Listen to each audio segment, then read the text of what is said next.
Hi, welcome to Sharu's kitchen. ಇವತ್ತಿನ recipe idli ಒಗ್ಗರಣೆ. ಇಡ್ಲಿ ಚಟ್ನಿ ಸಾಂಬಾರು ತಿಂದು ಬೇಜಾರಾದಾಗ ಈ ಥರ ಒಂದು ಸಿಂಪಲ್ಲಾಗಿ ಇಡ್ಲಿ ಒಗ್ಗರಣೆ ಮಾಡ್ಕೊಳ್ಳಿ. ಇದನ್ನು ಮಾಡೋದು ಹೇಗಂತ ನೋಡೋಣ ಬನ್ನಿ. ಇಡ್ಲಿನ ಮೊದಲು ಪುಡಿ ಪುಡಿಯಾಗಿ ಈ ಥರ ಮಾಡ್ಕೊಂಡು ಇಟ್ಕೊಳ್ಳಿ. ಒಂದು 4-5 ಇಡ್ಲಿ. ಇದಕ್ಕೆ ಒಂದೆರಡು ಈರುಳ್ಳಿನ ಕಟ್ ಮಾಡಿ ಇಟ್ಕೊಳ್ಳಿ. ಸ್ವಲ್ಪ ಕರಿಬೇವು ಸೊಪ್ಪು, ಕಟ್ ಮಾಡಿರೋ ಹಸಿಮೆಣಸಿನ್ಕಾಯಿ, ಸ್ವಲ್ಪ ಸಾಸಿವೆ, ಜೀರಿಗೆ, ಅರಿಶಿಣ ಪುಡಿ, ಉದ್ದಿನಬೇಳೆ, ಉಪ್ಪು, ಸ್ವಲ್ಪ ಸಕ್ಕರೆ. ಇದು ಮಾಡೋದು ಹೇಗೆ ಅಂತ ನೋಡೋಣ ಬನ್ನಿ. ಒಂದು ಪಾತ್ರೆಗೆ ಒಂದು 4-5 ಸ್ಪೂನು ಎಣ್ಣೆ ಹಾಕಿ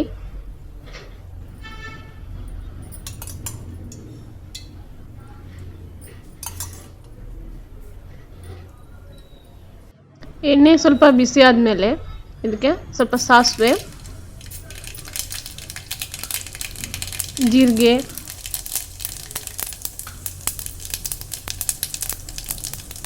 ಉದ್ದಿನಬೇಳೆ,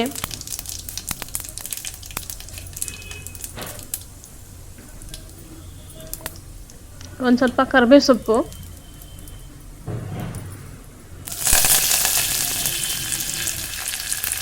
ಹಾಕಿ ಹಸಿಮೆಣಸಿನ್ಕಾಯಿ ಹಾಕಿ ಸ್ವಲ್ಪ ಫ್ರೈ ಮಾಡ್ಕೊಳ್ಳಿ. ಉದ್ದಿನಬೇಳೆ ಸ್ವಲ್ಪ ಬ್ರೌನ್ ಕಲರ್ ಬರೋ ತನಕ ಸ್ವಲ್ಪ ಫ್ರೈ ಮಾಡ್ಕೊಳ್ಳಿ.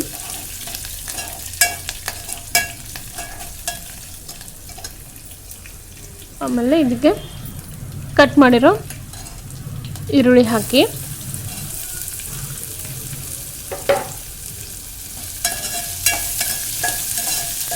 ಇದು ಸ್ವಲ್ಪ ಕಲರ್ ಚೇಂಜ್ ಆಗೋ ತನಕ ಫ್ರೈ ಮಾಡಿ. ಈರುಳ್ಳಿ ಸ್ವಲ್ಪ ಫ್ರೈ ಆದಮೇಲೆ ಇವಾಗ ಇದಕ್ಕೆ ಸ್ವಲ್ಪ ಅರಿಶಿಣ ಪುಡಿ,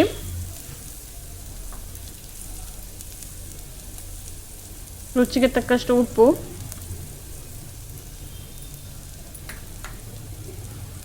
ಸ್ವಲ್ಪ ಸಕ್ಕರೆ. ನಿಮಗೆ ಬೇಕಾದರೆ ಹಾಕ್ಕೊಳ್ಳಿ, ಬೇಡ ಅಂದರೆ ಸ್ಕಿಪ್ ಮಾಡ್ಕೊಳ್ಳಿ. ಹಾಕಿದ್ರೆ ಸ್ವಲ್ಪ ಚೆನ್ನಾಗಿರುತ್ತೆ ಟೇಸ್ಟು. ಹಾಕಿ ಸ್ವಲ್ಪ ಫ್ರೈ ಮಾಡ್ಕೊಳ್ಳಿ.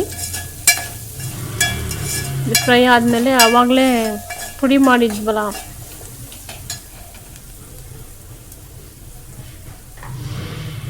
ಇವಾಗ ನೋಡಿ, ಆವಾಗಲೇ ಪುಡಿ ಮಾಡಿ ಇಟ್ಕೊಂಡಿದ್ವಲ್ಲ ಇಡ್ಲಿನ ಇದಕ್ಕೆ ಹಾಕೋಣ.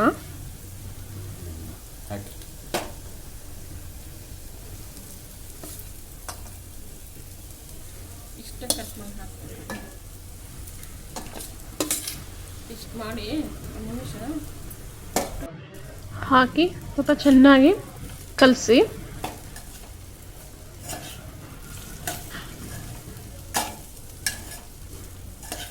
ಈ ಥರ ಕಲಸಿ ನೋಡಿ. ಇವಾಗ ಇಡ್ಲಿ ಒಗ್ಗರಣೆ ರೆಡಿಯಾಗಿದೆ ನೋಡಿ. ಈ ಥರ ಸರ್ವ್ ಮಾಡ್ತಿದ್ದೀನಿ ನೋಡಿ. ಈ ಥರ ಆಗುತ್ತೆ. ಇದು ತುಂಬ ಟೇಸ್ಟಾಗಿರುತ್ತೆ. ಒಂದ್ಸಲ ಮಾಡ್ಕೊಂಡು ನೋಡಿ. ಈ ವಿಡಿಯೋ ಇಷ್ಟ ಆದರೆ ಲೈಕ್ ಮಾಡಿ, ಶೇರ್ ಮಾಡಿ, ಸಬ್ಸ್ಕ್ರೈಬ್ ಮಾಡಿ. Thank you.